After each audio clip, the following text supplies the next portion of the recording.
Hello बच्चों, चलिए प्रश्न को पढ़ते हैं। लैक्टेशनल एमिनोरिया के लिए क्या सही है? यहाँ पे हमें कुछ कथन दिए हैं, बताना है कौन कौन से कथन लैक्टेशनल एमिनोरिया के लिए सही है। पहला कथन है, इसका अर्थ ऋतुस्राव की अनुपस्थिति से है।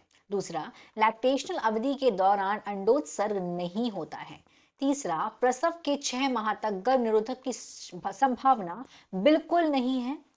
चौथा, कोई दुष्प्रभाव नहीं है। पांचवा, अत्यधिक लैक्टेशन के बाद गर्भ निरोधक क्षमता कम हो जाती है। छठवां, यह गर्भ निरोधक की प्राकृतिक विधि है। सातवां, यह शुक्राणुओं की फैगोसाइटोसिस को बढ़ावा है। दिए गए प्रश्न के 4 विकल्प हैं। ए 2 3 4 5 6, बी 1 2 3 4, सी 2 3 4 5 7, डी 1 2 3 4 5 6। दिए गए प्रश्न की मुख्य अवधारणा है। मुख्य अवधारणा है लैक्टेशनल एमिनोरिया।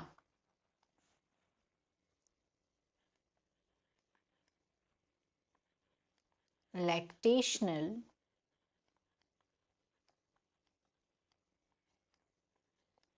एमिनोरिया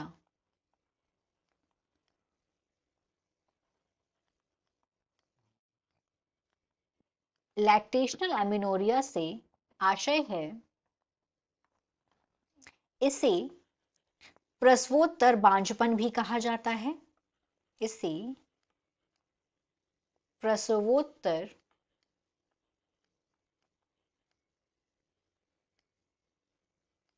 बांझपन भी कहा जाता है।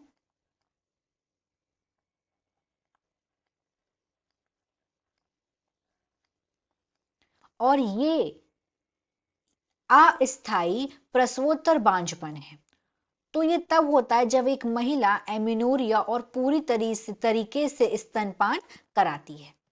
अब हम देखते हैं कि इसमें ये कब होता है। ये होता है प्रसव के बाद। प्रसव के बाद ऐसा होता है और इसको बोलते हैं लैक्टेशनल अवधि। इस दौरान जो शिशु है वो स्तनपान करता है। लैक्टेशन अवधि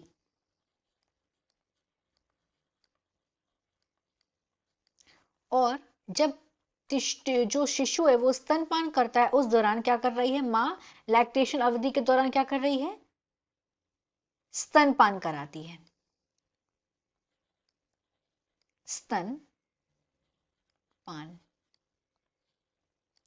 और यहां पे इस दौरान क्या होता है?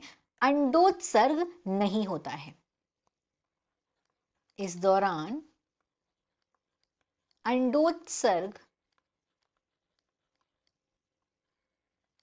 नहीं होता है। अंडोत्सर्ग नहीं होता है मतलब ऋतुस्राव नहीं होता है, क्योंकि इस दौरान ऋतु श्रावण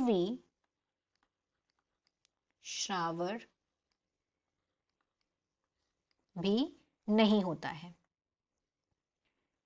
ऋतुस्राव भी नहीं होता है।